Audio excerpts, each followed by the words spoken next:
So I'm very excited to introduce our panels today. Before we do that, I want to just kind of shout out to Miro and Natalie. I know you're here. Thanks for putting this together. We couldn't do this without you guys. And I'll talk more about some upcoming events we have for the rest of the year. If you want to join more, there's just a lot of chance to connect with the design research field. So today we'll be talking about how can design professionals stand out. We quickly introduce our speakers. We have Tanner Christensen, who's now head of design and GEM. We have Jingxi Li, who's a design lead at LinkedIn, also a hiring manager. We have Amy Jackson, who someone called the first UX recruiter in this nation, who started 25 years ago. More, but we won't go there. I should change your title. Why don't we let our panelists introduce themselves a little more, tell us about your journey in this field, where you worked before and also where you're at right now. Tanner, why don't we start with you? Yeah, thanks, Ken. Thanks to Miro for sponsoring this. This will be really fun. So I'm Tanner Christensen. I've been designing since I was very, very young, 16 years old. My background has been primarily in online marketing design. And then most recently, I transitioned into product design. So building native web applications as well as mobile applications, designing and building those. I've done product design at companies like Facebook, working on autonomous vehicles at Lyft, mobile design systems at Atlassian. And now I am building my own design team at gem.com, where we're building a modern recruiting platform. So really excited to be here and talk about design, building teams, and hiring. Nice. Next, let's move to Jingxi Li. Hi everyone, thank you Sam for inviting me to this event, and I'm super happy to attend this panel to share my experience with this audience. Also, thank you Miro for starting this event. So I'm currently design lead at LinkedIn, lead and manage the search design team. And at LinkedIn, I also previously got a chance to working on profile team, small business team to drive a lot of initiative like open to work and open to business. Before LinkedIn, I was the head of design of a company called Snow, and we created a lot of fun music app for the world to use music to connect the world. My major focus on the product design, and have been in the field almost like for 10 years, and having like being a designer myself and also being a design manager at a different company. So super happy to share my experience and my journeys with this panel. Awesome. Last but not least, let's move to Amy Jackson. Hi, thanks so much for having me, and Miro for sponsoring this for us. Really useful, I think, for people these days in particular, but useful in general as well. I started out before we started calling it UX in design recruiting. Before that, I was a software engineer actually, and people who did design then were called UI engineers or usability engineers, and that's really how I kind of got my start in design. But when I became a recruiter, I decided just by chance, I guess, to specialize. It's what I understood and it's what I really am passionate about. And so I have been doing it for more than 2 decades, the last 10 of which have been only in San Francisco. I actually live in the Boston area. But once we went through the last recession and the phone came out, it got pretty crazy with startups and companies in the Bay Area. So it was very obvious that that was the best place for me to spend my time. So I've been doing that. I usually work with startups from early stage to later stage, with the occasional public company in there. And yeah, I really like to give back to the community. It's not just about, where can I find you a job, but really what's the best job that you can think about for yourself and your career development and all of that. And I think it's important to be able to share that information. So thanks for inviting me. Yeah, great. So I look at some of the RSVP, I look at some of the questions, and my gut feeling is like we have a pretty diverse audience as well. Just like our panelists today, I feel like there are people who are junior designer, maybe starting their careers. We have senior designers, maybe even hiring managers, and people who might even be in school right now, whether they are studying design transitioning into the design field. So I want to shape our conversation a little bit around the kind of job searching experience, that kind of user journey. I love user journeys, by the way. So I think a lot of people, when they start, looking for jobs, the very traditional and typical way is to, they go to LinkedIn, whatever sites, maybe Google it, and they see a job. And then, they start applying, whether it's uploading a resume, portfolio, so on and so forth. And then you end up in this pool of, let's just say, hundreds of candidates, right? And I know what a lot of recruiters and hiring managers themselves sometimes do is, like, the first step is just screening the candidates. So the first thing I want to talk about, maybe Amy, I'll start with you, is when you have a pool of potential candidates in front of you, for a position, you work with a hiring manager, what do you look for? Well, I might be a little bit different than what Tanner or Jingxi might look for specifically, because although I do search for specific roles, I have usually a number of roles that I'm working on. And at the same time, I'm always meeting new people. So I'm always talking with either designers I've known for a long time or new designers and talking to them about what they're looking to do and what they're thinking of doing. So unlike a job board where you might, or a company job site, I'm getting people in who I already have some information about what's interesting to them.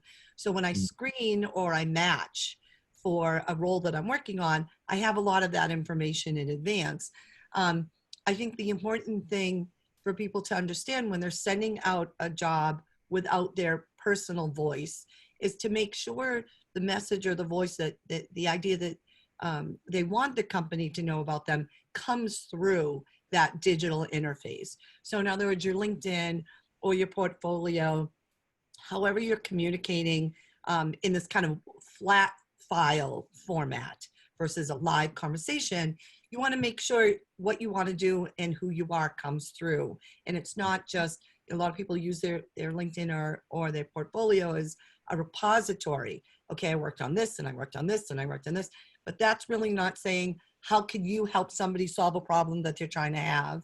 And it's not saying, what is it that you want to be doing or what are your goals? Especially if you're coming from a different kind of background, you're trying to get into something specific that you didn't do before. So making sure when I'm looking and I'm matchmaking, I've got that because I've had these conversations with people in my head or in my notes. As a candidate, you really need to make sure that that's coming through in what you're sharing as you're trying to get an entry into these places. Got it. That's I got like a lot just by hearing that, and I'll come back to that because you act as a recruiter and you already know what the hiring manager is looking for, and I think that will help you to do the matching and also the screening. So I think there's a lot we can dig deeper in a minute. All right, Jingxi, how about you? I just muted myself and realized I was muted. It's really interesting when you attend this kind of online event, it quite feels different. I think as a hiring manager, there are two different scenarios I can think about here.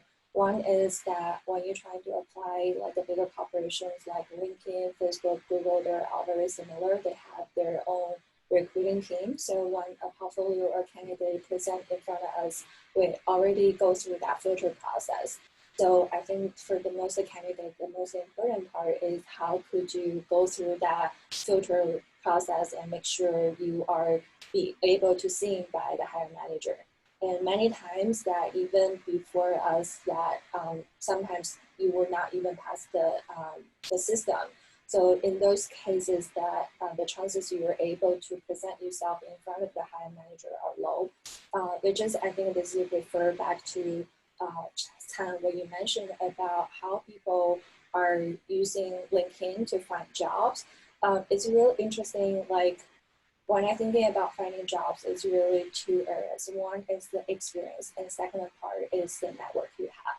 And many times, and we learned from those job searching experience for bigger corporations, if you know someone in that company and they can refer you, you have a much more higher chance to go through that funnel and to be present yourself in front of the hiring managers. So that's definitely one of the steps already moving forward, which is I think a lot of people nowadays can do, and they can even have that feature that if you're interested in apply for a company, you already can find a friend or someone you can connect to in the company to know that company a little bit earlier. I think on the other scenario, from my previous experience, that hiring from startup world, that's a slightly different story. I think very similar to what Amy said. It's really make you self-presentable. I think as a startup, I also like to thinking about this whole process like MVP, and you need to think about everything you present yourself, your portfolio, your LinkedIn, your resume. It's a package. And how do you make sure you communicate everything that is speak to all the hiring managers that could work for you? And how do you use all the same materials but different angles to present yourself? I think that Canada will have more information on the start of the work. Got it. Yeah, I like the notion of, treat yourself as a product and as a package, and also tailor toward what they're looking for. Nice. How about you, Tanner? Yeah, there's a lot that I could also expand on here. I'm sure Amy and Jingxi could also do the same, but let's focus in here. So repeat the question for us, Ken. Yeah. So when you see a pool of talents who apply for the job you posted, who stands out? What do you look for among those pool? Yeah. So for companies, I'm sure like LinkedIn as well as Gem, like we're getting hundreds of applications almost every single day that we have to sort through. And so the way that we kind of go through these at a high level, first of all, we do go through all of these by hand. There's not some like magic algorithm that blocks people out. So don't believe that hype. But what we look for are people, kind of like Amy said, that are going to be a good match. And often you'll hear things like culture fit or like fit being used as a term here. I don't like that necessarily because it's not like a puzzle. We're not looking for someone to fill that exact void, but we are looking for someone who can help us work on the problems and the projects that we have open now. So that's the key thing that we're looking for. In our minds, we already know like these people will need to have exceptional visual craft, or they'll need to be able to work highly collaborative in highly collaborative environments, or some other things like that. And ideally what we do is we post these requirements or these kind of hopes or ambitions on our side in the job post. But that's really hard to do because it's just like one string of text. It's like a few paragraphs. We're not going to really effectively convey that super well. So what I always tell candidates is reach out, talk to the recruiter, talk to the hiring manager, try to reach out and get clarity around what is this job? What are you looking for? And is it going to be the right kind of place for me? Will I have the skills and the experience necessary to match that? And it goes both ways. The company also needs to have the opportunity to match with you. So that's also something we want to see early on. And so for that latter part, what I would say is exactly echoing what's already been said. Make sure that your portfolio, your LinkedIn, your Instagram, whatever you have, make sure that you have some semblance of what are your skills? What are your strengths? What are you curious about? How do you want to grow? How can you contribute? When those things come across, especially as like a cohesive message, those people stand out really well to me. Like I know I can quickly go to their Instagram. I see that they're posting design or activities that they really enjoy that reflect that mindset. They have experience listed on their LinkedIn about what kind of work they've done. Like that's what we're looking for. That makes our job as hiring managers really easy when that's like a cohesive message. Got it. Yeah, I think you mentioned the culture fit thing. I will actually have a question from our ICP. Someone asked, when company talk about culture fit, what do they mean by that? What are your thoughts on that? Maybe spend like a minute or two on that. Yeah, culture fit is kind of a dangerous thing because on one end of the spectrum, you want people to join your team who work in ways like you do. So for example, at GEM, we're very, very collaborative and we value transparency, which means all of our documentation, all of our meetings, they're very transparent. We record calls with our customers, we share those out. Everyone's aware of what's going on. If you're someone who likes to work in design as a little more siloed or sheltered, then you might have some problems working at a place like our company. That doesn't mean you couldn't do it, which is the other end of the spectrum. We want people who are also going to bring new perspectives and new processes to join our team. But there are some things that are give and some things that are take in that process. So when we say culture fit, what we're saying is we want someone who can work in kind of the ways that we work or who are going to do well at the job. Like that's really all it comes down to. We want you to do well at the job. there's probably some learning on both sides that will have to happen, but that's really all that means. Got it. And I Amy, think you know, a lot of times when companies talk about culture, they're really talking about a style. You know, it's kind of like there are managers who say to me, hiring managers will say, you know, I want somebody who's really going to work autonomously, who's very self-directed. And then there are others that say that, you know, we really, like you're saying, Tanner, we want to share as much information as possible. We're really very open. It doesn't make one right and the other one wrong. But the important thing from both sides is to make sure that each side understands what works best for them. So if somebody's been working in a silo, doesn't mean that's the only thing they can do, to your point, Tanner, but they need to understand this is not the case at GEM or another company, LinkedIn or something else. And then the candidate, you know, may hate the fact that they've been working that way and really want to be able to do something different. So again, it comes back to communication. If you don't say who you are and what you want, not just where you've been, then the match is only going to be happenstance. It'll be luck whether or not it's the right thing. You really got to dig in, you know, what is it like? Do the engineers want to, you know, be actively involved in what you're doing day to day in a design? Or are they really looking for, you know, design reviews at the end of the week because of their prioritizations? Or, you know, how do the PMs work with the design team? And just getting that information out so people can make a logical choice for what's going to work for them. And that's, to me, that's really what the culture is. It's just the work. How are you working together as a team? Yeah, love it. And I recently got a question, and I don't think it was from the RSP, but I think someone asked me, should I write a cover letter? If you ask me maybe 2 or 3 years ago, I would go straight to say no, probably. But now, you know, just thinking about, you know, how can you sell yourself that's standing out? I almost feel like sometimes like a light version of a cover letter, like, you know, could cover some of the points Tanner you mentioned. I'm not, you know, giving advice to say everyone should start writing cover letters, but any thoughts on something like a cover letter that may be helpful or not? I have a thought on that. Yeah. I think when I think about this topic, and also myself are doing job searching before as candidate on the other side as hiring manager, I think there is a superpower that designer has. A lot of people sometimes in the job searching process they didn't realize. That's your problem solving process. So I think how do you treat finding and landing job as a problem solving process and use your creativity and design process to solve that problem? And one way to think about, yes, everyone is doing the cover letter, so I want to do it as well. But I think we're all designers. And the question for you is like, how do you do that to convey the communication and the message more creatively? For example, I think both Turner and Amy talked about, and even me, I'm looking at the portfolios. And portfolio is something that presents who you are, what you're doing before, what you have been done before, and what you're looking for. And when you add your portfolio, there's a great chance you can find a way to introduce yourself in many dimensions, that including you can use the writing letters and the words, the articles, videos, and even audios, and anything that could be creative to introduce yourself.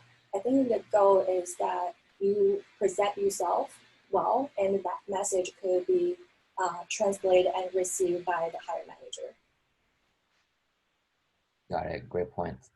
I think previously we were talking about, you know, writing job posts, and Tanner, you touched on, you know, have to create this job post in order to put it out there.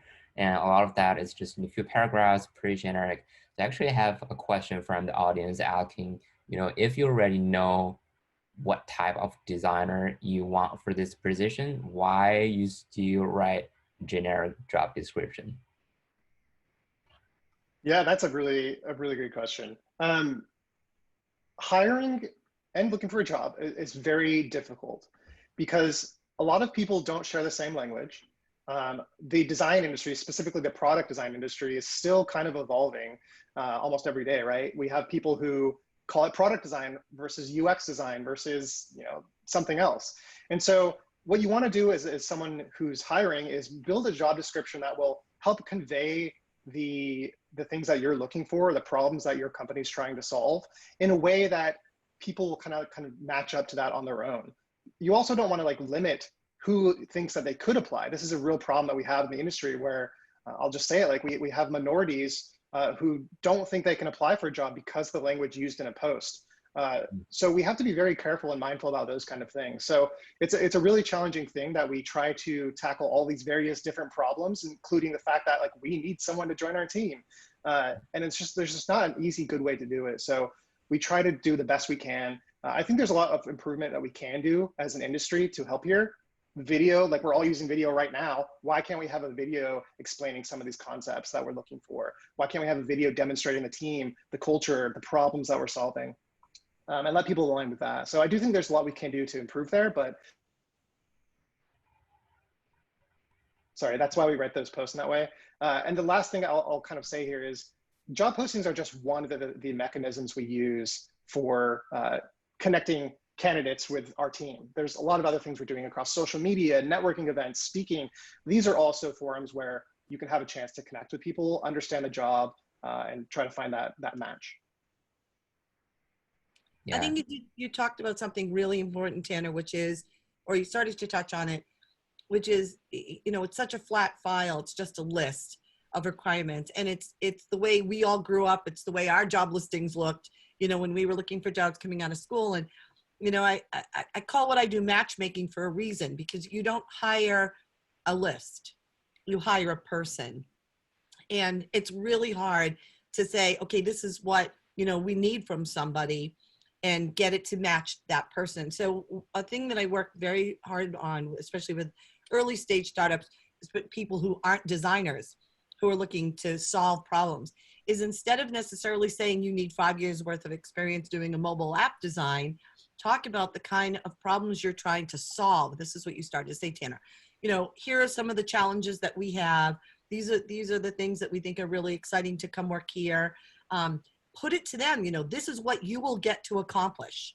And you could talk about your team in those terms. You could talk about the role in those terms without coming down to saying it's, it's visual or it's a lot of IA or any of that kind of stuff.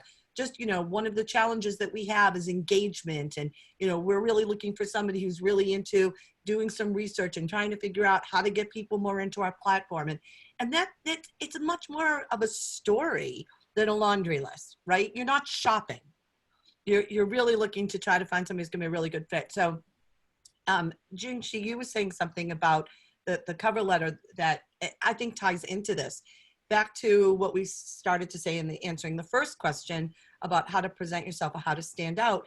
A cover letter, a cover email, a summary in your LinkedIn, an about section in your portfolio for the candidate can give some of that story too. These are the things that are important to me. This is what I really love. And then Tierna, what you were saying about the job description, Jingxi, you've got it at LinkedIn as well. As a hiring manager, you could do the same thing. This is why we work here. This is what we love. This is who our company is and the kind of people that we want to come here. Here are the things you are going to get to do. And people will self-select if that's not what they're interested in. People will self-select if they, you know, don't think that they can do that kind of job. And you will get more inclusion because you're talking about what they're going to get to accomplish instead of saying what you actually need from them. Yeah, I love that. I'll just quickly tag on there. Amy is completely right here. And you know, something that I'm doing with my team is I have public blog posts now on both my personal blog as well as our company blog, defining exactly what you described, Amy. And I think you're right on there. More companies need to be doing that, not just a bullet list of 5 years experience, Photoshop experience, all that kind of stuff. We need to really tell the story of what is the team like? What are you going to be doing here? What are we looking for? So well said, Amy. Totally. And I've seen some job posts that are more specific than generic. I've seen job posts that start generic and then later down they get more specific. So, you know, just don't be bogged down. You know, if they have something in the generic, it may just be something they have to put out there, but just, you know, keep reading, learn about the company, the teams, poke LinkedIn, video, media, whatever. And I think we started to touch on the portfolio, and I get a lot of questions on this. So one question I thought is very interesting, maybe Jingxi, I'll start with you, is we look at someone's portfolio as a designer, you know, we try to tell the story by, I think, mainly doing two things. One is showing the process, and second is the results, whether it's the visuals, the prototypes, shape product, whatever. How do you balance the process versus the results for the deliverables in someone's portfolio? You know, if they're either preparing their portfolio or refreshing it, or some advice you can give people? That's a great question. I think it's coming to two dimensions. One, I think if you are working on some huge initiative, a lot of people are using, for example, Google or Facebook or like LinkedIn, those features are people are familiar with. I think you can focus on the results more instead of mature process. To be, I think, fully transparent, I think a lot of companies, their design process in those bigger corporations are very similar. So I think if you can name out what your contributions and what the team members for that project, it gives the hiring manager a clear idea what you have been done and what's your contributions. And if I have a similar project, can I give that to you? So I think that's one dimension. In the second dimension, if you're working on some companies that you solving the problem may be new to a hiring manager, I think it's important to lay out the process. But I think it's also important to call out why the process matters to the results we're leading to.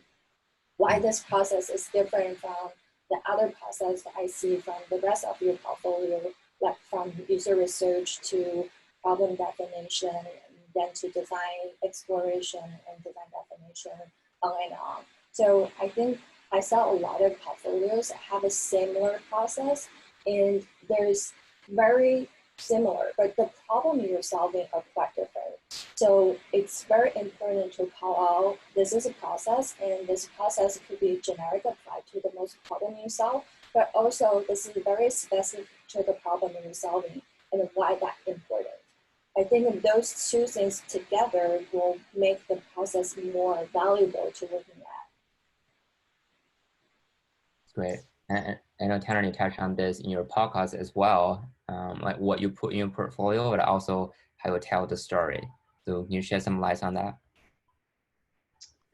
Yeah, really, I'd be echoing some of the exact same points where, like, often what we'll see, particularly from new designers or university grads, is they view the design process as a checklist. And so their portfolio case studies are just a checklist of, you know, we did the research and here's a wall of sticky notes. And it's like, as a hiring manager, I don't really care about that. What I care about is what was unique to your process or your project. So what I look for in all of the portfolios I review is, first and foremost, let me see the outcome. That's the thing I want to see first and foremost. I want to make sure that you actually have done some work. So showing that work up top of your case studies, let it be big and vibrant. Let me see the details. But then once I see that you've done the work, then I really want to know, well, what challenges did you face as you went through that process? You know, it's great that you did research. It's great that you did like a storyboarding or wireframing, but what were the challenges you faced as you went through that? What was the value that kind of proved as you went through it? Did you work on wireframes collaboratively? That's something you don't do for every project. So tell me about that. And like, if you structure it in a way that's a story, then you're definitely going to capture my interest, because what's better than having a story? If you start off by saying, you know, here was the problem, a PM gave it to me, here's the process I went through, that's boring, that's snoozeville. What's interesting is if you start by saying, we realized that customers don't have a way to do XYZ, and it was ruining their days. Okay, that's an interesting problem. Well, what did you do about it? Well, you'd be surprised to know that through research, we learned blah, blah, blah, blah, blah. Like, tell me a story about the problem and how you explored it, not just like a standard templated kind of process. All right, I'm going to jump all over this. The problem is we have not had people getting out of design schools for very long. The field itself, UX is a term that's been around for 25 years. The programs have not been around for 25 years. We don't have any standardization and have not had any standardization for portfolios ever. Things change all the time. We never used to have case studies. That's something that's really the last 5 years or so. And I think part of the problem is that these kids are coming out of programs. You know, people, I find exactly what you're talking about, the checklist mentality, Tanner, because they're used to school. right? You write a paper. Here's the beginning of the paper. Here's the middle of the paper. Here's the end. So it's not their fault because nobody teaches them in school how to create a portfolio. They're learning this on the fly, which historically is so super interesting because if you look at somebody who's older, their portfolio, it's all over the place because they built it from screenshots to, oh crap, I got to put some stuff in here. And they're way more interesting. And they tell well more like what you're talking about than what the kids have, the more junior designers. So what I advise people to do when they're doing their portfolio, so don't fault them for that. Two things that might come out of this that might be kind of useful. Companies who are hiring, ask what they want out of the portfolio. I'm working with a really big company right now who I'll share somebody's portfolio with them, but before the portfolio presentation with the team, they actually give them a different set of criteria. And it's not a design challenge, okay? It's a way for you to talk about your own work in the format that you want to see it. So, you know, if you're looking for something really specific, maybe back to that collaboration and the way that you work together as a team, then ask them to explain something in their portfolio that's like that. So that's a really strong recommendation I'm making to hiring managers. Stop hoping that something beautiful is going to cross your desk and tell them what you expect from them. So the checklist isn't their fault.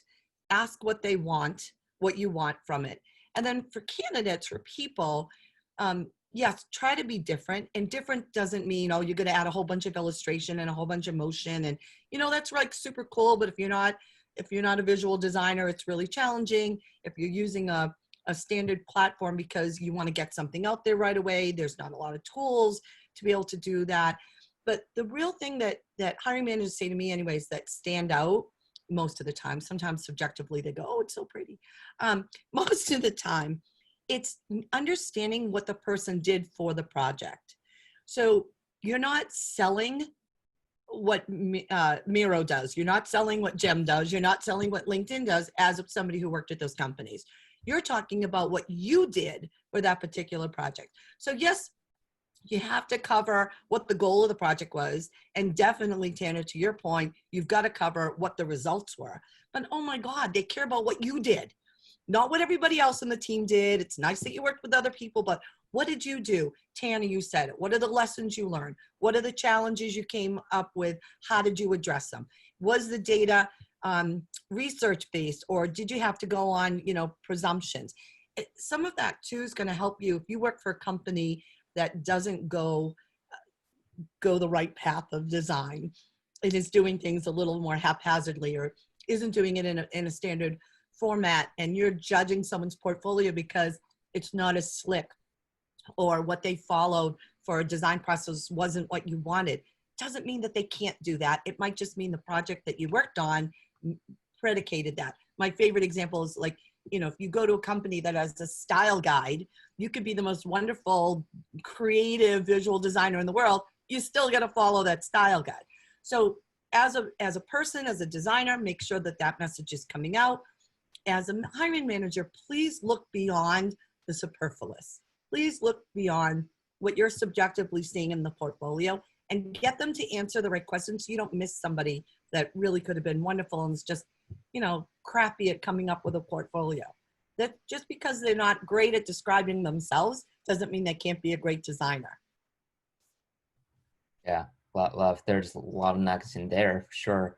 I think also a lot of audience are, you know, either, you know, graduating or just maybe in the industry for a year or two, and a lot of the jobs today, let's say senior roles, require 3+ 5 years plus, if not more, years of experience, which I really don't like to like time box like someone's senior level, give me a number, but you know, they still write that. So for people, you know, who may be, you know, scared about that 5 years experience, you know, should they still apply? Second, how should they, you know, approach that? I think that's a great question. What I see jobs today, I think even when I'm myself looking for a different candidate and also searching for a job, I think that the years of experience is not the way to qualify a candidate anymore. And I was joking, I saw a job post the other day, like someone require 5 years of experience of Figma. So I think you're familiar with the Figma. That just means the software itself didn't even have 5 years experience. But I think what we mean by experience here is many of level of things, which is, I think that's more important. For example, systems thinking, product approach, communications, storytelling, collaborations, navigate through ambiguity, have a resilience. I think to go back to your question is, can I try those jobs? I think definitely give it a try. I think there's no hurts to trying something and learn from that experience. And in fact, I think I mentioned about like job searching and also apply for a job is like a problem solving experience. Another way to look at it, if you are a product designer, you're probably familiar with the concept of MVP, which is minimal viable product. And thinking about this process as a minimal viable product you're trying to ship, there will be a lot of failing fast, learn fast, and grow fast experience you can build up. So from that experience, I would love to encourage everyone to try, and not but just try it, but learn from the experience what can be better next time, or what skills that you don't have yet and you want to build up that could potentially help you land to the next opportunity. I think that will be a better way and a better approach for yourself. Right, love it. Amy, I think you, based on your experience, when you are trying to do a matchmaking, with someone who's really junior or just fresh out of school, how do you help them, to match with a role that could be a potential fit? Well, the problem is going into the candy store as a fresh grad and seeing all these fabulous companies building all these wonderful things, and you want to go work for all of them, and you want to try different things because you don't have a lot of experience yet, and you're really anxious and willing to do anything. And the companies have pain, they have real need, unfortunately, and they're not just going out and grabbing interns or fresh level grads because they need people that hit the ground running, especially startups in the Bay Area. So it's a real disconnect between, what might be out there and what some of the needs are with some of these companies. The best way to get experience is to do stuff. And if you're coming out of school, especially like a design program, you've done a capstone project, you've done long-term projects, maybe you've done some freelance work on the side while you were in school, any other work that you've done on your own. These are all pieces that you can still include in your portfolio. Properly identify them as not, I didn't work at this company, but I took the Google Design Challenge, or there's actually sites online that you could take daily design or weekly design challenges, but build your skill set up. One of my favorite analogies, so I apologize if people have heard this before, but is if you were an oil painter and you painted 2 pictures and you sold one, but you kept the other one is still your work. So everything that you're doing every day as a designer is still your work. And, the fact that you don't have a lot of experience is not hidden. You can't just pretend that that doesn't exist. So call the elephant out in the room and say, you know what, I'm a fresh grad. I only have 1 year of experience. I haven't been doing design before, but here's what my passion is. This is what I think is important. Here's examples of how I think about things. Here are the, some of the courses or the people I've gone to listen to. I've watched people get jobs because of side projects all the time. There was a company in Boston that was doing something in transportation, and somebody did a thesis as part of their master's program in design, and somebody found the paper and called them up and said, hey, you're looking for a job. I mean, you wouldn't believe how your work can translate, and you need to be able to share that out there. I was talking to somebody yesterday who said that Pixar called them up because they saw, some photography that they put in their portfolio that they like to do as a side thing. So don't be afraid just because you don't have a great body of professional work, quote unquote, in your portfolio, to still share your creativity, share the way you think.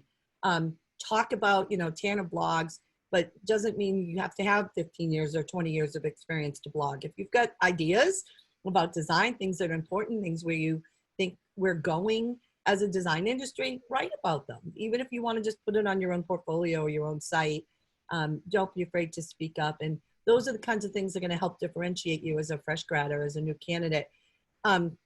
Somebody talked about networking already. I can't emphasize it enough. I've been doing this a long time, and statistically 75 to 80% of people find work through their own networks. It could be your aunt, it could be somebody you went to school with that had a different major, but it's unbelievable how networking can really pay off.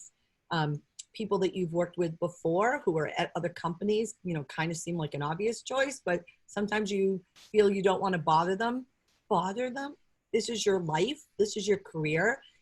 You are the best advocate. If you were sick, you wouldn't wait for your doctor to notice, right? You'd actually be proactive and do something to make yourself not feel sick. If you need a job, if you want a job, if you want to make a change, you have to work at it, just like anything else in your life.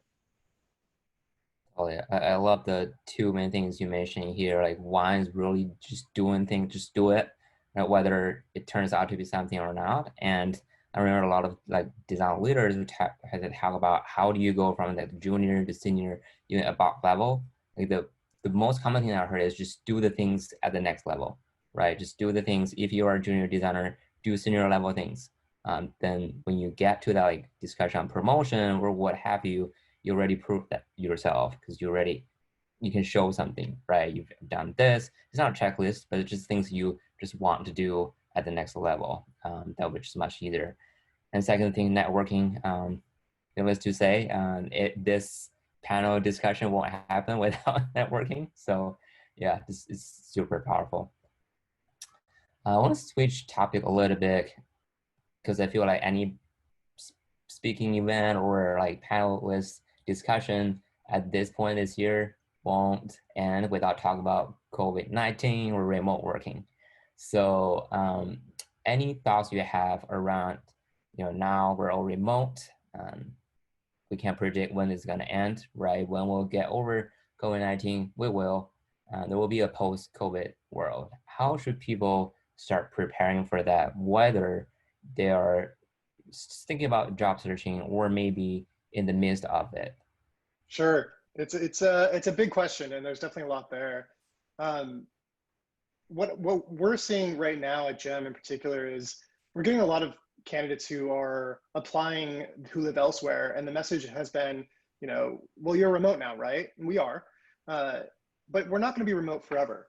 So what we're looking for is that we're a very small company right now, and we are really we believe in in-person teamwork and communication, and that's not going to change. Unfortunately, it is different now, and it will be different through the next year for us. But after a certain point, we are looking for people who can be with us in our office here in San Francisco. So when you're applying to jobs, keep in mind that just because we're all working remotely now doesn't mean that's going to be the norm forever. And there are, of course, new challenges that come with that. From the hiring pipeline that we go through today, that's a little bit different. It's all through Zoom now. Are you a good presenter when it comes to like face-to-face conversation on a Zoom chat with someone you've never met before?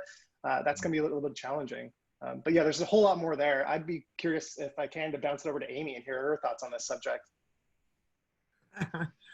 So I'm not in the popular camp. I don't think remote working is going to stay. And I say that not just because, and I've been remote working for 25 years. So I keep hearing from people they can't wait to get back to the office. They don't necessarily want to get back to the office 100% of the time. Commuting in the Bay Area in particular is horrible. I understand that completely. But man, I am hearing from single people, married people, people with children, not children. They didn't plan to work from home. I built my house. I built an office. I knew I was going to, work in a separate place, but it was not going to be a commuting situation. And most people, the majority of people just they're not set up for that. You lose so much collaborating in a group session. One-on-one, sure. I think you can get a lot done one-on-one. But in a group session, people are telling me they're in meetings longer. It's just not as fluid. There's the stops and starts. It's just, there's something invigorating, energizing about a whole bunch of people trying to talk at the same time in a meeting. You can't have that in a Zoom call. And so I'm hearing a lot from people that they like the flexibility right now, but they really do want to get back to that, real world experience. That being said, I do hear from companies that they want to try to do the remote thing because it's going to be cost saving.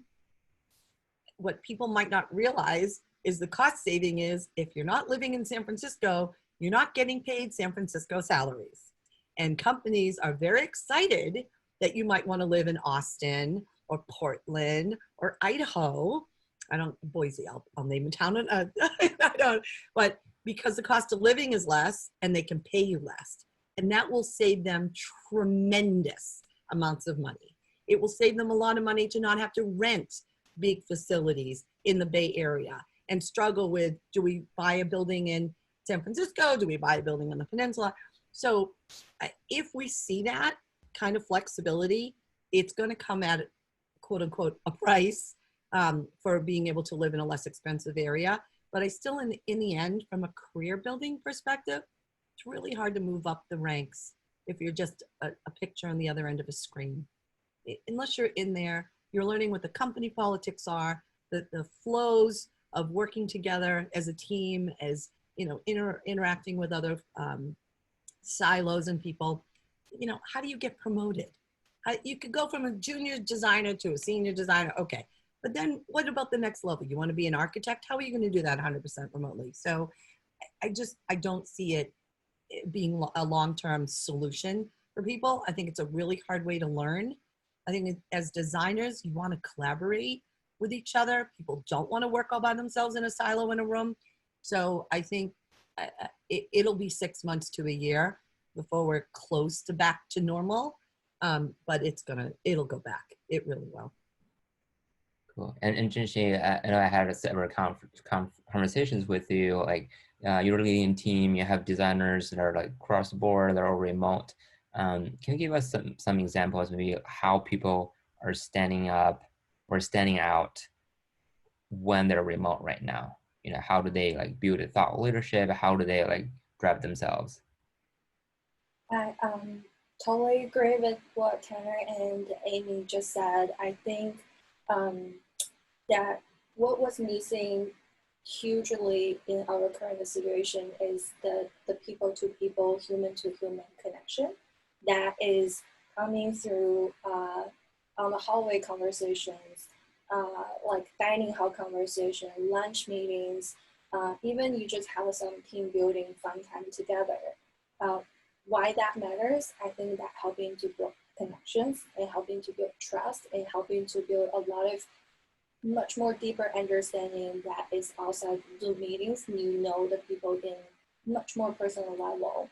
I think while that part missing, it's really hard to achieve a lot of the career goals, as what Amy mentioned. Like, what if you want to be a manager, be a remote manager, going to be super hard.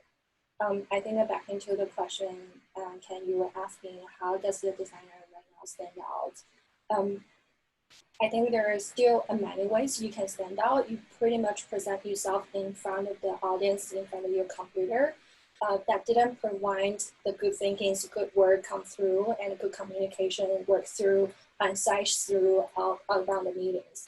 And also be able to active and communicate the work. I think that right now, the good fact is we're all working from home, but the sad fact is that we all need to stay informed much more than ever. You probably want to active sharing your thinkings yourself with the broader team through emails, Slack, communications, on all different formats to make sure the team are aware of what's going on. I think that's the second part. Third part is, I think even though you're all different, like you're in different place, locations, talking to each other in a different way, stay connected to each other. That's a super important. As what Turner mentioned, they have a happy hour, something like helping the team to stay together. That's a super important for us, like for my team as well. We wanted to spend some quality time, not talking about work, but just doing that together to share each other's pains, happiness, and what you have been done during the weekend. I think all those things will build a relationship that help you to do a better work and help you to collaborate much more effectively. I think it's really important. I think it's really important to think about what other people are going through and not just yourself when it comes to interacting. if any of you have kids or know people who have kids or people in college, I have a daughter who just graduated college who had to spend 3/4 of her last semester at home. I have a high school son who spent his last quarter at home, and he's off to college, all remote, and they hated it. They felt disconnected. They felt they weren't learning as much. They felt less motivated. And I wonder if, you know, again, this is like this weirdo time that we're all going through, and it's kind of like fun a little bit, but, you know, it's going to get old. And I wonder if we're really losing, if we're not going to be able to be as creative, just like these kids are all finding out for themselves how hard it is to go to school, how hard it is to learn, how hard it is to keep moving forward as fully remote. If we did something like that, how difficult it's going to be for people. I know we're running short on time. I want to just, if it's okay, Can, say a little bit something more about COVID. It sucks to look for a job right now. It's really hard if you're super senior to go for a senior role, because usually you interview with everybody in the company. And how do you do that remotely and get a real feel for fit? And then if you've got no experience or very little experience, how do you find roles where you can onboard somebody? And maybe you could talk about this, Jingxi or Tanner. How do you onboard somebody who's never worked before to do this weirdo thing that we're all kind of going through?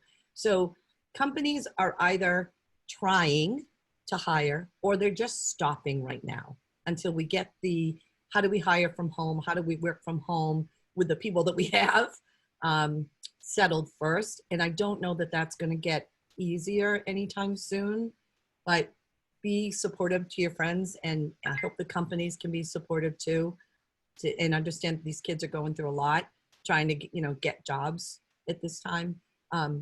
It's like a recession. People sometimes have to do different things for a while before they can really break in, and we can get back to meeting people in person and stuff. But Tanner, you know, what do you think about that, you know, per se? Yeah, so I've actually been looking at the recruiting data for a number of companies, and we are starting to see companies pick back up recruiting again a little bit, but it's definitely not what it was before. I think April, May, and June in particular were like hiring freezes across the board. People were laid off, unfortunately, so it's definitely hard. But we are starting to see it come back a little bit, and I think there's a lot that this audience can do too to like start capitalizing on that. And we actually covered a lot of it in this session. Things like building out your network, connecting with people, talking to hiring managers and recruiters, aligning with what they're looking for. That's going to help you so much. And really, it's just a matter of reaching out and saying, clarify this for me. So yeah, it's an interesting time to be here right now. Yep. Cool. And yeah, I totally second that. And I also feel like it is a good time to build that relationship, and just knowing 2 months, 3 months down the line, things will be better. I believe, you know, company will start hiring again because there's just so much work to be done and problems to be solved, and that's why they need designers. Cool. I have 4 minutes left. I'm just looking at some of the questions. I think we covered most of them, but I think there's one I would love to get some thoughts from you guys. Is, let's say you've done all the interviews and whiteboarding exercise, what have you, rounds of interviews, you get rejected. How do you deal with that? Anyone can take it. How do we deal with it, or how do we recommend they deal with it? How would you recommend them? You know, it's easy to say, don't take it personally. If you're getting, companies are not going to tell you, I mean, Tanner and Jingxi, you can disagree with me, but companies are not really going to tell you much. There's liability involved with telling people much, but you can ask, especially if it's not a recruiter, if it's more the hiring manager, what could I improve on? Or, you know, do a little suck up and say, you know, I really enjoyed meeting with you. I'm really impressed with what you guys are doing. I understand I'm not the right fit right now. Do you have any suggestions how I can improve my portfolio, my presentation? What is it in my background that I need to bolster? What could I do, you know, maybe on a side project, take a class, you know, stuff like that. You've got to ask the people who are rejecting you to see if you can get any additional information, but it is really, really difficult. There are support groups out there. I know there's Women in UX There are other groups where you can look for mentors. If you're junior, if you're senior, it doesn't matter. Everybody likes to talk to somebody else about, you know, what they're doing with their careers and what other people's journeys have been. So you could try to do that and say, look, you know, I bombed my last 3 interviews, or at least I think I have, because I haven't gotten the job. Can I tell you how I've been talking about myself, or can I share some of my work with you? And designers are wonderful. It's such a giving and open community. People will always, always, always help you. You can always find somebody, but you gotta ask. Yeah, awesome. Cool. We'll try to cover some of the questions after this event. We'll be able to comment on this as much as we can. And we have 2 minutes left. I would encourage, you know, you guys to give us some feedback. You know, let us know whether you can use some of the knowledge you learned in your day-to-day or maybe in the future. If you're already doing that, thanks for that. Where you have any comments on, you know, what went well, what can be better, what are the events, or whether it's similar or not, you want to see in the future, let us know. Also, I just want to, you know, add the note that there will be more events hosted by Miro. There's a distributed 2020, which is really a great virtual conference for us to hear more talks like this, and also just advise, you know, where they see designs going and things like that. It will be in October 13th to the 15th. All right. What can I say? I wish it's a 2 hours conversation, guys. There's so much we can cover in this.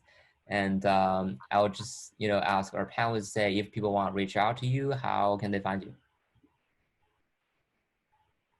LinkedIn's a great way to reach out to me. Sadly, I have to say that I only work in San Francisco, and since the companies that I'm currently working with are not saying that they'll support full remote, doesn't mean they won't support part remote, but they're not supporting full remote. I can't help with that. But senior level designers, mid to senior level designers, companies come to me looking for help in design leadership and product designers. So, you know, feel free. My email is in my contact information on LinkedIn. That's probably the easiest way to reach me. I don't have a website or anything. And thank you, Can, so much for setting this up. And Miro, I love this board. I'm like, I want to do it, you know, when I have to talk, but I want to add to things. So this is really awesome. So thank you. How about you, Jingxi?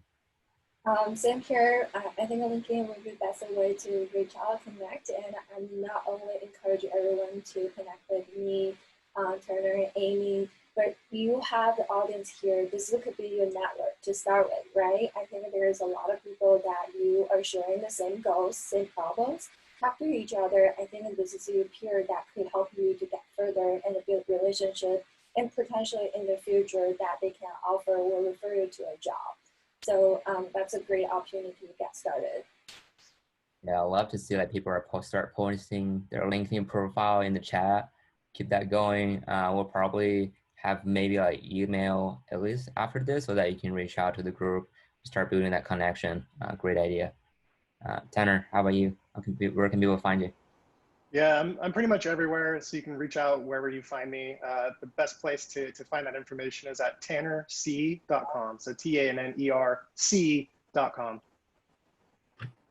Awesome. And I highly recommend Tanner's podcast. I still haven't finished all of it, but starting listening to it. It's called The New Later. Get that right. I really enjoyed those conversations. Cool. Again, thank you guys so much. Thanks for the audience, and thanks Mira for hosting the event. We'll see you soon. Enjoy the rest of your day. Bye. Thanks, everybody.